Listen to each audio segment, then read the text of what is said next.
the United States and the Philippines have formed a great part in terms of preserving the peace, in terms of preserving the stability of the South China Sea, but I would even go as far as to say in the entire Indo-Pacific region. Philippine President Ferdinand Marcos Jr. reinforcing his country's security alliance with Washington against Beijing. He's due to meet the American president later today, hoping to secure a favorable trade deal before the 1st of August. And for more on what we can expect from that meeting when Presidents Trump and Marcos meet, let's speak now with Aries Arugay, visiting senior fellow and coordinator at the Philippine Studies Programme at the ISEAS, Yusof Ishak Institute. Aries, thank you so much for joining us this morning. So we know, Aries, that the Philippines is a key U.S. ally against China, particularly in the South China Sea. So I'm just wondering, why is Trump giving Marcos a hard time? I mean, it was originally a 17% tariff threat. It's now 20% in that recent letter. I mean, are there any areas of contention that's, I guess, affecting their trading relationship right now? Right. The slight increase in the tariffs is, I think, an indication that the U.S. really wants to balance the relationship and is asking the Philippines, despite being a very close ally, its only mutual defense treaty ally in Southeast Asia, to do a bit more in terms of helping correct perhaps decades of trade imbalance.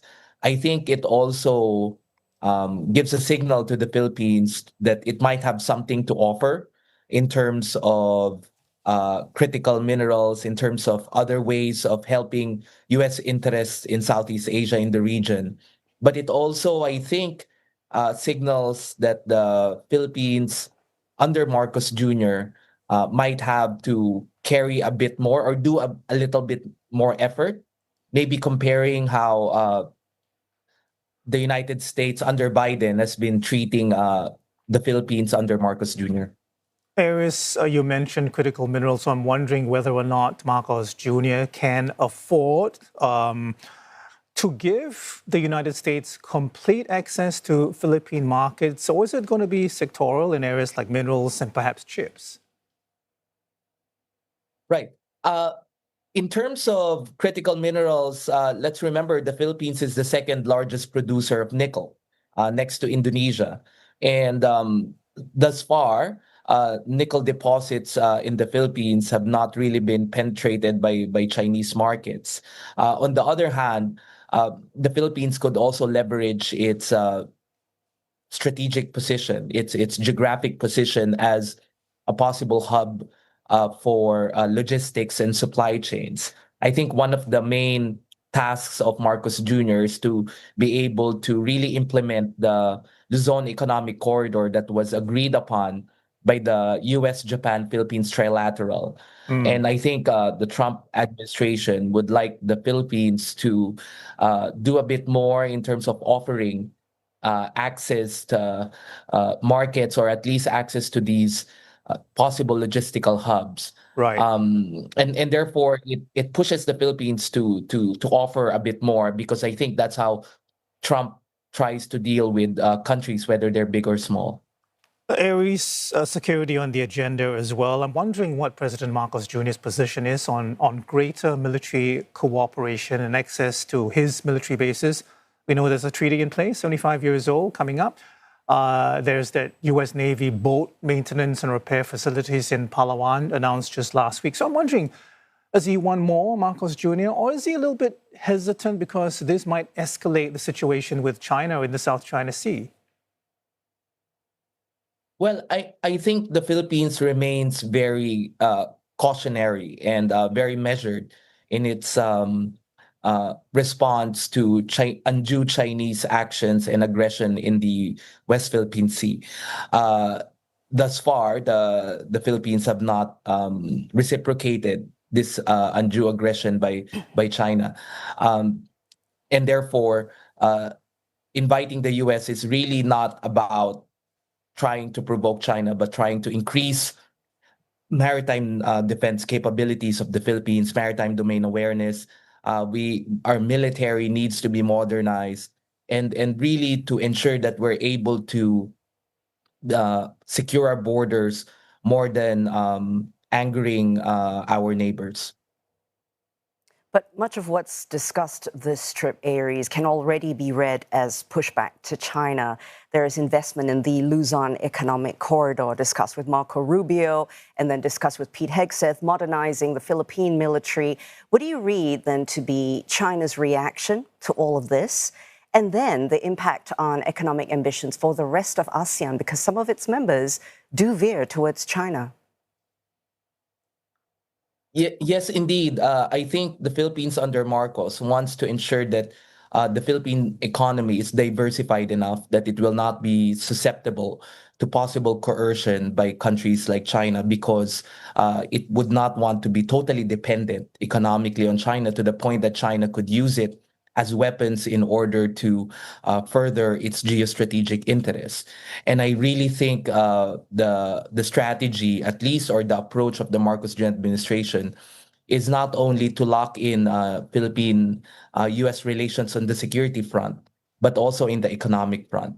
And this is something that Marcos really needs in terms of bolstering his own legitimacy and his own performance as president, because he is already halfway his 6-year term.